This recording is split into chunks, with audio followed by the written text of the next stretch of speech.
And for our next presentation is in interpreting the end-of-life experiences of people with motor neuron disease. And this is from Denise Harris, and I'd like to hand over to Denise. Thank you.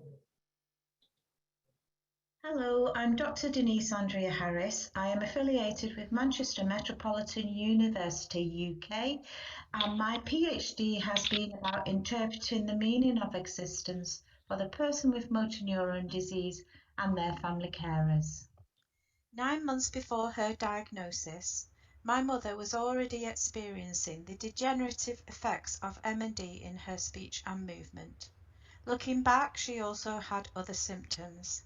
As an occupational therapist, I could relate my mother's experience to Wilcox's 1999 theory of doing, being, becoming, and belonging.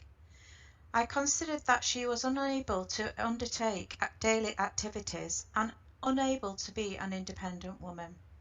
She could not be, could not become, and could not belong. This reduced sense of identity, purpose, and meaning affected her mental well-being before she was diagnosed with MND. My previous experiences as both a formal and informal carer have influenced how I have approached the research reported in this thesis, and I must, therefore, acknowledge that I have brought presuppositions into this research. These cannot be bracketed as if they do not exist. Instead, they have inspired this research project and the choice of methodologies. Hermeneutic phenomenology and autoethnography are two distinct methodologies, but both acknowledge that the researcher's presuppositions are essential for interpreting the meaning of self and others, as explained further in the thesis. The final phase of this research project was to link the research elements and studies which have been previously published. Thus, the final paper represents the practical application of the knowledge gained throughout the research project to propose ways in which care can be improved through reflection on the temporal aspects of the person being cared for.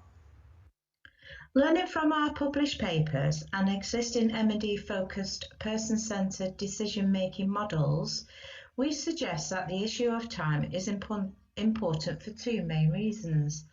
First, the often swift decline in the ability to communicate places a sense of urgency on the therapeutic relationship to ascertain wants and needs. Second is the recognition of the person's wider temporal frame. Just as important as caring for someone in the present is an acknowledgement of who they were in the past, how they could be in the future, and how this influences the care they require. Having the ability to care for a person with MND in a wider temporal frame and beyond their current illness context is important for the delivery of person-centred care. As Heidegger suggested, to ignore a person's past and future is confining that person to the present, therefore restricting the possibilities for truly person-centred care. This is in line with Dewing's call for a reassessment of person-centred nursing frameworks to take account of body and time, that is, corporeality and temporality, if claiming an allegiance with personhood. In the care of a person with MND, corporeality and temporality are particularly important when considering the nature and progression of the illness. Someone who is living with MND might engage with deeper modes of temporality because of their anticipated future. They reinterpret and redefine their past. Acknowledging a person's past supports understanding of who they are in the present and who they want to be in the future. The importance of temporality when providing person-centred care for people living with MND will now be explored, and a way of thinking to support practice will be offered. Central to this model are three aspects of temporality: live through past, experience present, and anticipated future. The utilisation of this temporal model of care would support healthcare professionals to focus their conversation on what is important for the person. which may be their lived through past, or their experience present, or their anticipated future. A person diagnosed with MND or any other terminal illness will, through this model, be encouraged to direct the focus of conversation. We would suggest that one approach is to encourage the temporal model of care and to use narrative, life story, to focus on the lived through past, as this is recognised as providing connectedness to others and continuity of self. Thus, past identities of a person can be respected to the end of life. Additionally, the model of care can be used to focus on the anticipated future, to use advanced care planning and directives, provided freedom for people to make choices and remain in control of their future. Thus, future concerns can be respected to the end of life. A temporal model of care will enable professionals to view care in the present, whilst taking into account the past and the future. This predominantly hermeneutic phenomenological research project created opportunities to learn from the experiences of others, and its success lies in a greater familiarisation with the underlying philosophical ideas, thus understanding, interpreting how MND threatens existence for the person and their family. Thank you. I look forward to meeting with you at the live poster session.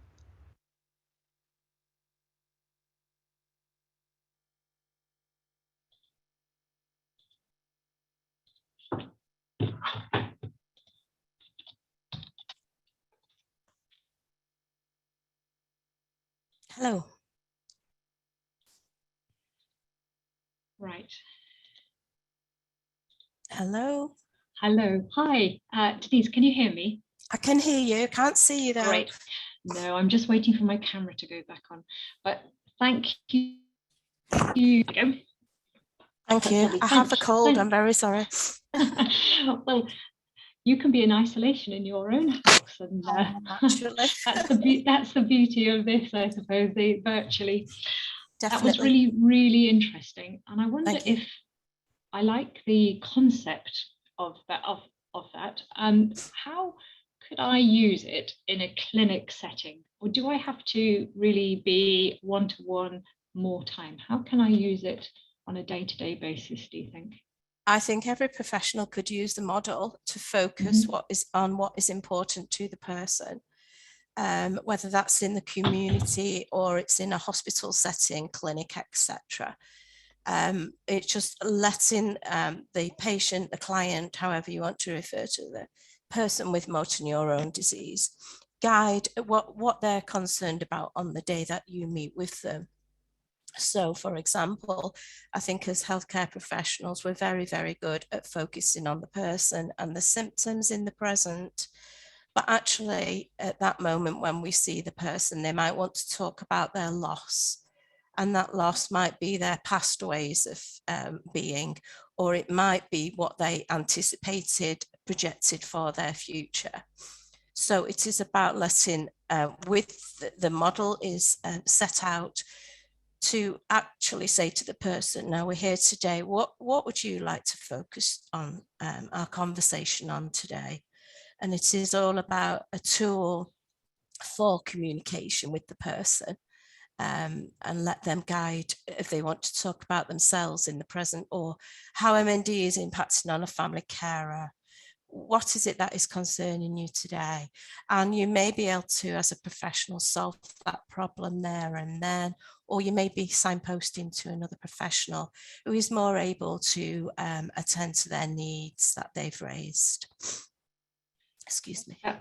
No, that's really interesting, and I think it's just because I suppose people do that to a certain extent, but it's taking it one step further, isn't it, to kind of change the phrases of the questions that you ask to make it.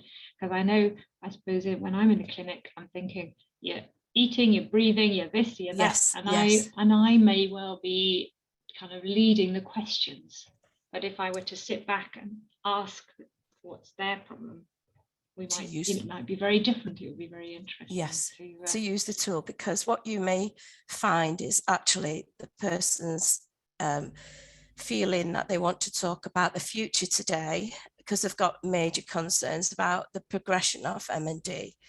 And another person you may see does not want to talk about that today. They would like to talk about themselves or the carer in the present. So, for example, how eating, how they're managing to swallow, and other issues that might be going on. But we can't assume that everybody wants to focus on themselves. And it might be that they've got more of a concern for their wife, their partner, another family member, their child, than they have for themselves. And that's what my findings presented to me. You know, it's not all about the person with MND at that time. They may have really other concerns. Yeah. And I think that will tie into some of the conversations we're going to be having later this afternoon about caregivers, and I think and partners. And I think that would be really fascinating a different way of using our tools, our toolkit that we have to explore how a person is. And I think I love the concept. So and it can be used. I'm sorry, it can be used for anybody. It is not just a person with motor neuron disease. It's anybody with a terminal illness, isn't it, really? There's a question here. Do you think we sometimes consider our own temporal thoughts as professionals? Our own time is more important than the client's? I think as professionals, we very much try to focus on the motor neuron disease or the carer, but in all aspects of interpretation is yourself as a professional. So you're looking at your history with other people, your experiences in life in general. You bring all those into the interpretation, into that context, and you must try and reflect on those after your meeting with the person to see how you do feel you impacted. Are you looking after yourself? How do I feel after that meeting? Do I need to take supervision, etc.? And making time for ourselves as professionals is something we're not very good at doing. We're not good at. No, we're not. And that's where the tool can come in as well, because it's about saying, you know, do I need to reflect on what's just happened? And then at the end of this meeting, do I need time for taking some supervision for myself? We don't do that. We don't allow that time. No, that's there's quite a few kind of comments in the chat box, and a good reminder that we often need to ask about how we are ourselves and concerned about and how we are today. So that's also important. I think, sometimes I finish a day in clinic and I feel like I need to lie down in a darkened room, and I don't ever kind of reflect about each individual patient. The actual consultation. And maybe it's just building in some time into our day between each visit to actually do that, whether that's in writing, just take some notes down and then raise those again in supervision, just to look after ourselves will enable us to be better professionals, I'm sure. And more kind of give ourselves some longevity too, really, I think, definitely. Because otherwise we burn out quite quickly. There's quite a few comments about wondering if you would be able to, after the session, look into the chatbot, because they're asking for links to the model and a little bit more information on that. But if you're able to post it into chat, that would be... I do have a website, and people can refer for care, or they can refer for further education, and they can fill in my communication, and I'll get back to anybody who communicates with me there. But of course, I'll go to this chat line as well. That's great. If you're able to do that, because they're wishing to have the links, and also just to emphasize that this session is being recorded and you will be able to access it again at a later date, because somebody's missed the beginning of it. So and yes, what's the address? So you can get busy in that chat room and answer all of those. So I really appreciate Thank you. Thank you. And thank you, Rachel. presentation. Thank you very much. For everybody who's taken an interest, thank you very much.